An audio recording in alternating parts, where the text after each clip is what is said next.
जरूरी है। नमस्कार दर्शकों, यह है MNS न्यूज नेटवर्क। मैं हूं आपके साथ आरती। आइए देखते हैं आज की कुछ खास खबरें।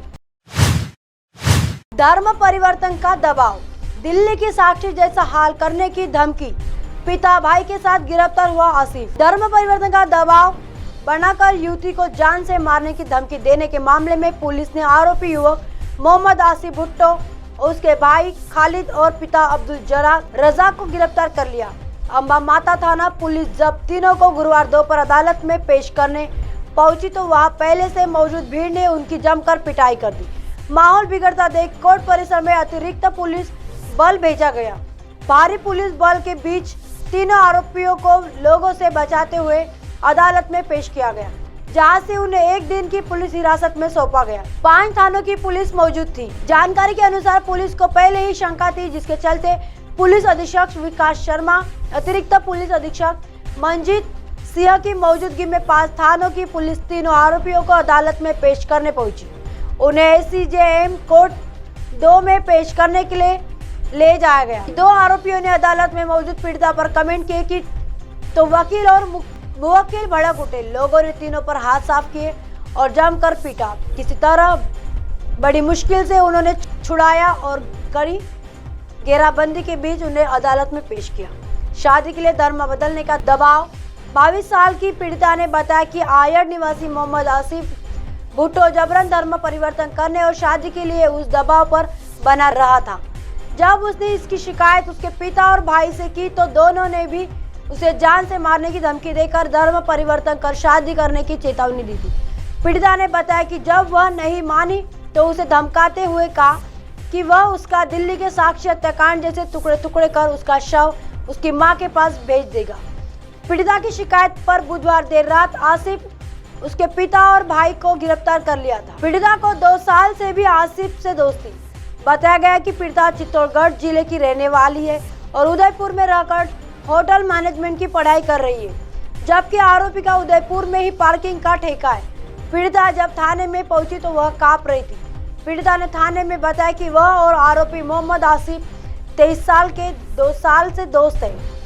दोस्ती के बाद वह शादी करने का कहने लगा। वह बार बार धर्म परिवर्तन पर शादी का दबाव बना रहा था। शादी की बात पर वह कहता कि उसे धर्म बदलकर शादी नहीं करनी पड़ेगी। इस पर उसने दोस्ती तोड़ दी, लेकिन आरोपी आसिफ इसके बाद भी उसे परेशान करता रहा। इसको लेकर वह पहले ही मुकदमा दर्ज करवा चुकी है। कोर्ट में पीड़िता को देख कमेंट में किया तो भड़क गई भीड़। आरोपी की गिरफ्तार के बाद अंबा माता थाना पुलिस कोर्ट लेकर पहुंची। यहाँ पहले से ही भीड़ मौजूद थी।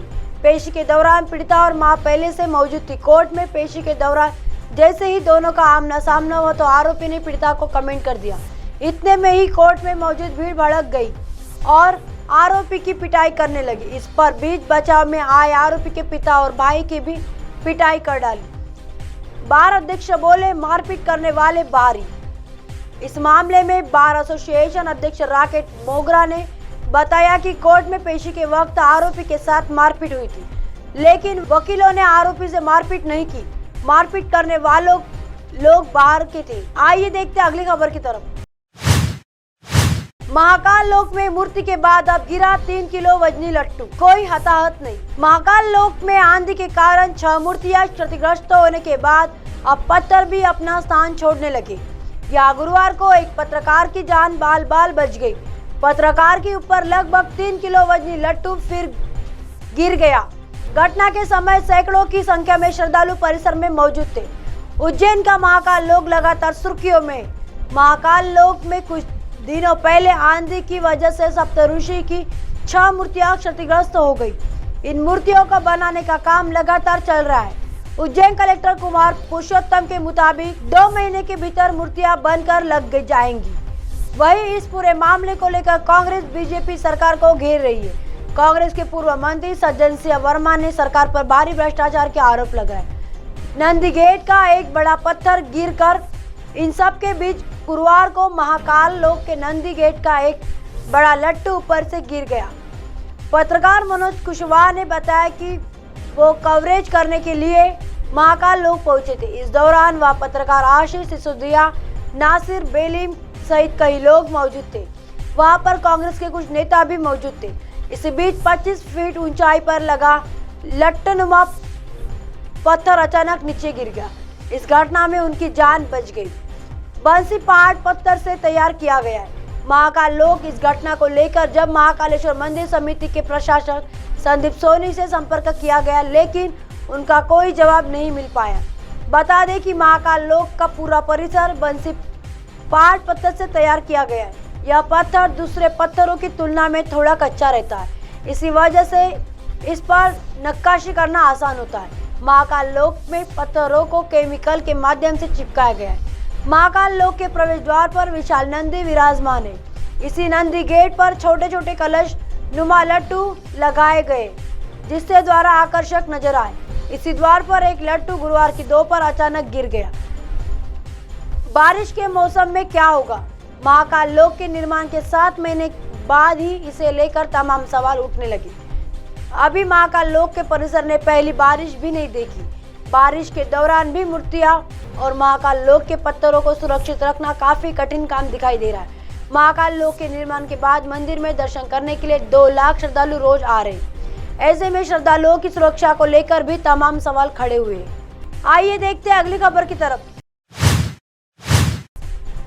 53 साल बाद बना नीलवंडे बांध। डिप्टी सीएम देवेंद्र फडणवीस बोले 8 करोड़ की जगह 5177 करोड़ में हुआ तैयार। महाराष्ट्र सरकार ने अहमदनगर में बने बांध नीलवंडे की 53 साल बाद शुरुआत कर दी है। इस पर डिप्टी सीएम देवेंद्र फडणवीस ने कहा कि इसके निर्माण में 8 करोड़ की लागत का अनुमान लगा था, लेकिन 5177 करोड़ रुपए लागत पहुंच गई। महाराष्ट्र के सीएम एकनाथ शिंदे और डिप्टी सीएम देवेंद्र फडणवीस ने बुधवार को नीलवंडे बांध से पानी छोड़कर इसकी शुरुआत कर दी। इस दौरान डिप्टी सीएम देवेंद्र फडणवीस ने कहा कि नीलवंडे परियोजना का लंबा इतिहास रहा है। 53 साल के समय में तैयार हुआ ये प्रोजेक्ट 8 करोड़ से पहुंचकर 5177 करोड़ रुपए पहुंच गया। सरकारी काम में लेटे लतीफी के किस्से तो आपने आप बहुत सुने होंगे, लेकिन अहमदनगर जिले में नीलवंडे बांध 53 साल बाद 31 मई 2023 को बनकर तैयार हो गया। मंजूरी के समय इसके निर्माण लागत अपमान 7.9 करोड़ लगाया गया, लेकिन काम में देरी के कारण इसके निर्माण की लागत बढ़कर 5177 करोड़ रुपए पहुंच गई। डिप्टी सीएम देवेंद्र फडणवीस ने बताया कि भले ही बांध को बनने में 53 साल लग गए, लेकिन ये बांध कई गांव में पानी की समस्या को दूर करेगा। साथ ही नासिक और अहमदनगर के बीच लगभग 125 गांव में पीने की समस्या का समाधान हो गया है।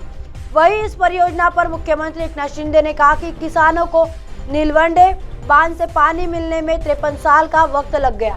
ये इंतजार इस सरकार द्वारा लिए गए कल्याणकारी निर्णय से ही खत्म हुआ है। इस परियोजना से राज्य की 6,08,000 हेक्टेयर भूमि सिंचाई के दायरे में आएंगी। अब आप हमारे चैनल को आपके मोबाइल पर भी देख सकते हैं। मोबाइल ऐप पर देखने के लिए प्ले स्टोर से MNS news TV app download करें। इंस्टा, लिंक, ट्विटर, हाइकू, फेसबुक और कई सोशल मीडिया के प्लेटफॉर्म पर हमारा चैनल उपलब्ध है।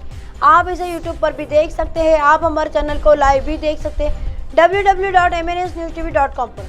फिलहाल वक्त चला दर्शकों ब्रेक का। ब्रेक से लौटने के बाद देखिएगा देश और दुनिया की तमाम खबरें। बने रहिए MNS न्यूज पर। नमस्कार।